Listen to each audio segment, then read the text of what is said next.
اعوذ باللہ من الشیطان الرجیم بسم اللہ الرحمن الرحیم۔ MS نیوز HD5 کی ناظرین السلام علیکم، امید ہے آپ لوگ سب خیریت سے ہوں گے۔ آج کا ہمارا مین ٹاپک ہے سپریم کورٹ میں مسعود نشستوں کا کیس کا کیا معاملہ، اس کی تفصیلات آپ کے ساتھ شیئر کریں گے، اور چیف جسٹس پاکستان جسٹس سید منصور علی شاہ ہوں گے، اس کی تفصیلات بتائیں گے۔ کل عمران خان کا القادری ٹرسٹ کیس کی سماعت کا حوالہ بتائیں گے، اور آخر میں بجلی کے بلوں پر تبصرہ کریں گے اور آپ کے ساتھ شیئر کریں گے۔ سب سے پہلے ہم آپ لوگوں کو سپریم کورٹ میں جو PTI نے مسعود نشستوں کے کیس کی نہ ملنے کی وجہ اور سپریم کورٹ میں ایک درخواست دائر کر دی گئی، اب آپ لوگوں کو یہیں بتاتا ہوں کہ PTI کی یہاں بہت بڑی غلطی ہوئی ہے۔ کیسے؟ آپ لوگوں کو بتاتے ہیں کہ جب تک سپریم کورٹ یا کسی عدالت کے حکم پر عمل نہ کیا جائے اسے توہین عدالت جمع کرائی جائے، لیکن PTI نے عمل درآمد کرانے کے لیے سپریم کورٹ میں درخواست دائر کی ہے اور کہا ہے کہ الیکشن کمیشن کو جو سپریم کورٹ کا 12 جولائی کا فیصلہ ہے اس پر عمل کیا جائے، اور سپریم کورٹ اور PTI کو مسعود نشستیں دی جائے۔ جو 41 MA ہیں انہیں PTI میں شامل کا حکم دیا کہ کیونکہ PTI ہم نے کاغذات جمع کرا دیا، سپریم کورٹ کے حکم کے 15 روز کے اندر جمع کرانے تھے، لیکن ابھی تک الیکشن کمیشن نے سپریم کورٹ کے حکم پر عمل درآمد نہیں کیا۔ میں حیران ہوں کہ سپریم کورٹ کے فل بینچ کے فیصلے پر الیکشن کمیشن عمل کیوں نہیں کر سکتا۔ اس کی تفصیلات آپ لوگوں کے ساتھ شیئر کرتے ہیں کہ الیکشن کمیشن جب تفصیلی فیصلہ آئے گا اس پر تو ہم الگ ویلاگ بنائیں گے اور ہر تفصیلی فیصلے پر آپ لوگوں کے ساتھ شیئر کریں گے، اور آپ لوگوں کی اس کے بارے میں آپ لوگوں کو انفارمیشن دیں گے کہ تفصیلی فیصلہ کیا آیا، اور اس کی آپ لوگوں کے ساتھ ہم انفارمیشن شیئر کریں گے تاکہ آپ تک انفارمیشن پہنچے۔ ہم مکمل آپ تک انفارمیشن شیئر کریں گے اور آپ لوگوں کو اس کا آگاہ کریں گے کہ تفصیلی فیصلہ کا، لیکن آپ لوگوں کو پچھلے ہم ویلاگ نے بتایا تھا کہ تفصیلی فیصلہ ستمبر کے دوسرے یا تیسرے ہفتے میں آنے کا امکان ہے۔ اس کی تفصیلات آپ بتا چکے ہیں۔ اب الیکشن کمیشن کو سپریم کورٹ کی یہ درخواست مقرر ہوتی ہے یا نہیں ہوتی، اس پر بھی تبصرہ کرنا نہیں بنتا، لیکن ہم آپ لوگوں کو بتا دیتے ہیں کہ الیکشن جب تفصیلی فیصلہ آئے گا جس پر آپ لوگوں کے ساتھ پتہ ہو کہ سب سے خطرناک جو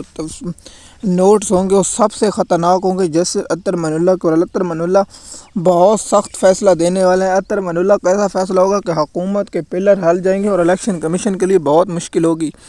میرا ذاتی خیال ہے کہ الیکشن کمیشن کو اس فیصلے میں فارغ کیے جانے کا امکان ہے، اور الیکشن کمیشن کو سلطان سکندر راجہ ویسے 2025 اور جنوری کو ریٹائر ہو، اس کے بعد نیا الیکشن کمیشن ہوگا، اور اس سے پہلے اگر PTI کو اپنے قومی اسمبلی سے استعفیٰ نہیں دینے جب تک اپوزیشن لیڈر رہے گا تو PTI اپنا یہ نون لیگ کو پیپل پارٹی اپوزیشن بنا کے دے دے گی، اور اس کے ساتھ ہی اپنا ملا ہوا پھر الیکشن کمیشن لگا لے جس پر 5 سال پھر PTI بھگتے گی۔ اس کی تفصیلات آپ لوگوں کے ساتھ شیئر کر دی۔ اب آتے ہیں دوسرا مین مدعا تھا القادری ٹرسٹ کیس کی سماعت۔ نیب کے تفتیشی افسر پر کیس کی سماعت پر ملتوی ہو گئی۔ پہلے آپ کو بتاتے ہیں القادری ٹرسٹ کیس میں نیب کی تفتیشی افسر پر جرگہ مکمل نہ ہو سکی، اور جرگہ 29 کو مکمل کرنے کا عدالت نے حکم دیا، لیکن عدالت سے پوچھنا چاہتا ہوں اب دیگر کیسوں میں زرداری القادری ٹرسٹ کیس کو چھوڑ کے توشہ خانہ کیسوں میں عمران خان کے آپ جیل میں بیٹھے ہیں، آپ کو شرم نہیں آتی؟ آپ پورے پاکستان کو پتہ ہے 1 اگست سے چاہے کوئی 1 ستمبر تک عدالتوں کی چھٹی ہوتی ہیں، لیکن یہ کم بخت جج عمران خان کے کیس سننے کے لیے بیٹھے ہیں، لیکن عمران خان کے ضمانتوں دینے کے لیے جج چھٹی پر ہیں۔ اب ستمبر کے بعد درخواست عمران خان کی دائر ہوں گی اور عمران خان کو ضمانت ملنے کا امکان ہے۔ اور اب آتے ہیں القادری ٹرسٹ کیس کی سماعت پر عمران خان نے صحافیوں سے غیر رسمی گفتگو کرتے ہوئے کہا کہ عمران خان نے انکشاف کیا کہ بشرا بی بی جب نماز پڑھتے چھت سے چوہے گرتے ہیں اور چوہے یہ عمران خان کو تنگ کرنے کے لیے چوہے چھوڑے گئے ہیں، اور عمران خان انشاءاللہ ان سے بھی تنگ نہیں۔ عمران خان نے کہا اگر میری جان کی کچھ ہوا تو 2 اہم اداروں کے سربراہ ذمہ دار ہوں گے اور وہی ذمہ دار ہوں گے، اور اس کے ساتھ عمران خان نے کہا ہے کہ فوج کو میں ایک مضبوط ادارہ دیکھنا چاہتا ہوں کیونکہ پاکستان قوم فوج سے پیار کرتی ہے، لیکن خان صاحب پاکستان قوم آپ سے بھی سب سے زیادہ پیار کرتی ہے۔ جی پاکستان کے ہر ادارہ اور پاکستان کے ہر لوگ جانتے ہیں عمران خان سے لوگ کتنا پیار کرتے ہیں۔ عمران خان نے کہا ہے کہ پاکستان کے جو معاشی حالات ہیں یہ سب کے سامنے ہیں، اور عمران خان نے کرکٹ پر تبصرہ کرتے ہوئے کہا کہ پاکستان پہلے T20 ورلڈ کپ کے راؤنڈ سے باہر ہو گیا، امریکہ سے ہارا اور افغانستان سے ہارا،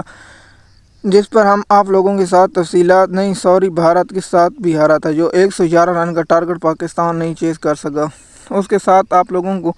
بتاتے ہیں عمران خان نے کہا ہے جب کہ محسن نقوی کو کرکٹ کا الف بے کا نہیں پتا اسے چیئرمین میں حیران ہوں، پاکستان کے اداروں سے پاکستان کا ISI چیف لگا دیں، اگر محسن نقوی اتنا پیارا ہے تو آرمی کا کوئی کور کمانڈر تعینات کر دیں، لیکن کرکٹ کو تباہ کیوں کیا جا رہا ہے؟ پاکستان کرکٹ واحد کھیل ہے جو پاکستان کی کرکٹ بچی ہوئی ہے، جس طرح ہاکی کو تباہ کیا گیا، جس طرح اولمپک گیم میں صرف 5-6 لوگ جاتے ہیں، اتنا پیارا اگر محسن نقوی سے کسی اہم ادارے میں تعیناتی کر دیں، لیکن کرکٹ بورڈ کا چیئرمین فوری طور پر پایا جائے، لیکن آج کل محسن نقوی کے خلاف بولو تو FIR درج ہو جاتی۔ یہ پاکستان میں عجیب معاملہ ہے، محسن نقوی کو اوپر سے مخلوق آئی ہوئی ہے، لیکن اس پر عمران خان نے کہا جب میرٹ پر ہو تو ٹیم اس لیے تباہ ہو رہی ہے، کرکٹ کی ٹیم کی تباہی آپ کے سامنے، پاکستان بنگلہ دیش کے سامنے ہار گیا، اور اس کے ساتھ آگے 2025 کو جو چیمپئن ٹرافی آ رہی تو میرا خیال ہے پاکستان وہاں سے بھی بدترین شکست ہوگی اگر محسن نقوی چیئرمین رہا پاکستان سے۔ جب سے محسن نقوی چیئرمین بنے پاکستان کی ٹیم پر منحوسیت چھا گئی ہے، اور پاکستانی ٹیم بنگلہ دیش سے کسی سے بھی ہار سکتی ہے۔ پاکستان کی وہ بالنگ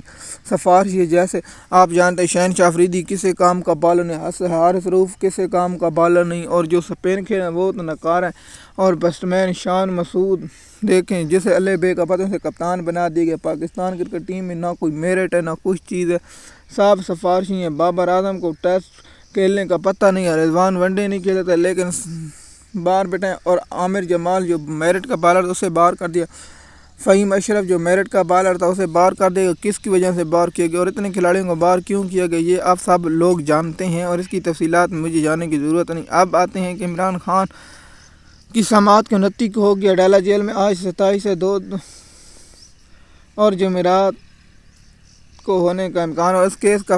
جرگہ مکمل ہوگی، اس کے بعد جرگہ کیا مکمل اگلی کیس پر ہوگی تفتیش پر،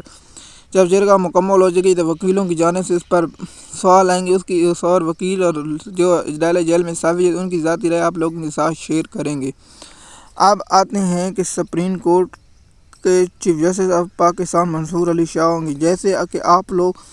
ٹی وی ٹاکنگ شو میں اور دیگر نون لیگ کے حامی صحافی اور نون لیگ کے چینل یہ بتا رہے ہوں گے کہ آئینی ترمیم کی جا رہی ہے۔ آپ لوگوں کو میں نے ویلاگوں میں میں ہر ویلاگ میں آپ کو اس آئینی ترمیم کے بارے میں بتاؤں تاکہ آپ کو آئینی ترمیم کے بارے میں معلوم ہو سکے۔ سب سے پہلے کہ اگر یہ نمبر پورے کر کے لیتے ہیں تو آئینی ترمیم کر لیتے ہیں۔ سب سے پہلے سپریم کورٹ سے ٹکٹ، کیونکہ یہ انسانی حقوق اور عدالت میں مداخلت کے مترادف ہوگا۔ مثال کے طور پر ایک قانون بنا ہوا ہے کہ سینئر چیف جسٹس بنے گا، اور اس میں مثال کے طور پر جب ایک ادارے کے لوگ متفق نہ ہوں اور یہ کہہ رہے ہیں کہ ایک کام ہوگا کہ 5 ججوں کے نام دیے جائیں گے اور وزیر اعظم ان میں ایک کا انتخاب کرے گا، یہ نہیں ہوگا، پھر عدالتی نظام ختم ہو جائے، کیونکہ عدالتی نظام واحد نظام ہے پاکستان کا جس کا سینئر چیف جسٹس بنتا ہے اور جونیئر، جس طرح لاہور ہائی کورٹ میں کیا گیا اس طرح سپریم کورٹ میں نہیں کیا جائے گا۔ لاہور ہائی کورٹ میں 4-5 سے فیصلہ، کیونکہ نون لیگ کے جو اٹارنی جنرل ہے اس کی وجہ سے یہ فیصلہ آیا نہ تھا، سپریم کورٹ نہیں چاہتی تھی، سپریم کورٹ کے جو حکومت کے 2 نمائندے ہوتے ہیں وہ نہیں چاہتے تھے کہ لگے۔ اس کے بعد عالیہ نیلم چیف جسٹس لاہور بن گئی، اور اس کے بعد انہوں نے 4-5 فیصلے ایسے کہ جسے نون لیگ کو پھر پرابلم ہونے لگی ہے۔ اب آتے ہیں کہ کیا سپریم کورٹ کے 5 سینئر ججوں کے نام آپ کو جسٹس منصور علی شاہ، جسٹس منیب اختر، جسٹس جمال مندوخیل، جسٹس جمال مندوخیل کے ساتھ جسٹس امین الدین خان، اب آتے ہیں کہ اور چیف جسٹس پاکستان، یہ 5 سینئر چیف ہیں، لیکن کیا نون لیگ ایسا کر پائی؟ میں آپ لوگوں کو کئی ویلاگوں میں نے محسوس نشستوں کا جب فیصلہ نہ آیا اس وقت ہی بتایا کہ سپریم کورٹ کا جب تک چیف جسٹس منصور علی شاہ نہیں جائیں گے اس وقت تک نہیں بنے گا۔ آپ جانتے ہیں کہ سپریم کورٹ کے ججوں کی تعداد 19 ہے، جس میں 11 سپریم جسٹس منصور علی شاہ کے ساتھ کھڑے ہیں، 8 اور جو اڈاگ جج ہیں وہ قاضی صاحب کے ساتھ کھڑے۔ اڈاگ جج کہاں جاتے ہیں؟ جب تک زیادہ فیصلہ آئے گا تو اڈاگ ججوں کو بھی جیسے منصور علی شاہ کے سامنے جانا پڑے گا، اور دوسرے ججوں کو بھی جیسے منصور علی شاہ کے ساتھ جانا پڑے گا، کیونکہ سپریم کورٹ میں چیف جسٹس کے ساتھ جایا جاتا ہے۔ جیسے آپ جانتے ہیں جیسے بندال جب جانے والا تھا تو زیادہ اکثریت جیسے قاضی فیاض عیسیٰ کے ساتھ تھی، لیکن اب جیسے قاضی فیاض عیسیٰ کے ساتھ اکثریت نہیں، کیونکہ آپ لوگوں کو معلوم ہوگا اب 50 دن رہ گئے ہیں قاضی فیاض عیسیٰ کے۔ 50 دنوں کے بعد قاضی فیاض اپنے گھر چلے جائیں گے اور قاضی فیاض عیسیٰ کا پاکستان میں رہنا اور سپریم کورٹ میں رہنا مشکل ہو اور یہ ملک سے باہر چلے جائیں گے۔ اور سپریم کورٹ کا چیف جسٹس منصور علی شاہ 3 سالوں کے لیے اور کمیٹی میں ممبر ہوں گے جیسے منیب اختر اور جیسے یحییٰ افریدی شامل ہوں گے۔ آپ لوگوں کو بتا رہا ہوں یہ کوئی بھی عینی یا غینی مینی ترمیم کرنے سے حکومت کوئی فائدہ نہیں۔ میں تو کہہ رہا ہوں یہ جیسے منصور علی شاہ کا راستہ روکیں تاکہ ان لوگوں کو جیسے منصور علی شاہ دن میں تارے دکھائیں، اور جیسے منصور علی شاہ کا راستہ نون لیگ والے کیوں روکتے؟ میں حیران ہوں، آج تک اس نے پی ٹی آئی کے حق ایک فیصلہ قانون کا ساتھ دیا مثال کا حق کا، وہ مسعود نے اس سے پہلے نیب کی ترمیم کے خلاف جو فیصلہ تھا اس میں اعجاز الاحسان اور چیف جسٹس ساتھ منصور علی شاہ نے اختلاف کیا اس کے، اور جس پر جیسے اطہر امین اللہ نے جب نیب قلم قرار دینے کی ترمیم کے خلاف تھے اس وقت ہی اس کا جاج کا نام کہ جیسے منصور علی شاہ نے ٹھیک ہے۔ اب جیسے قاضی فیاض عیسیٰ کیوں اس فیصلے کو نہیں دے، اس پر ہم ٹاپک بنائیں گے۔ میں کہہ رہا ہوں کہ اس فیصلے کی اناؤنس ہو جائے، اس کے بعد آپ لوگوں کے ساتھ بتائیں گے کہ اس فیصلہ کیوں روکا گیا تھا اور اس کی وجہ کیا تھی، تاکہ آپ لوگوں کو مکمل ہم انفارمیشن دیں گے۔ لیکن آپ لوگوں کو ہم نے حقیقت بتا دی کہ جیسے چیف جسٹس سپریم کورٹ کے چیف جسٹس منصور علی شاہ ہوں گے، کوئی اور نہیں ہوں گے، نہ جیسے جمال مندوخیل ہوں گے، نہ امین الدین خان ہوں گے صاحب۔ اگر ہاں ایک طرح ہو سکتی ہے کہ جیسے منصور علی شاہ اور جیسے منیب اختر اور جیسے یحییٰ افریدی اللہ نہ کرے یہ دنیا سے چلے جائیں تو پھر جیسے امین الدین خان بن سکتے ہیں، ویسے نہیں بن سکتے اگر یہ 3 لوگ اللہ نہ کرے دنیا سے چلے، کیونکہ موت تو انسان پر برحق ہے، اس لیے انسان کو ایک دن جاننا ہے۔ اگر وہ ہو جائے تو پھر امین الدین خان آ سکتے ہیں یا جمال مندوخیل، اس سے پہلے یہ نہیں آ سکتے۔ آپ لوگوں کو اس کی تفصیلات اور کل میں نے آپ کو بتایا عینی ترمیم کے قومی اسمبلی میں 2 اکثریت اور سینٹ میں 2 اکثریت ہوگی تو بیل پاس ہوگا اور اس کے بعد سب کچھ ہوگا۔ اگر وہ بھی سپریم کورٹ ٹیک کر لیتے تو پھر بھی کام نہیں بنے گا۔ جو میں نے آپ کو 3 مدعے سمجھائے ہیں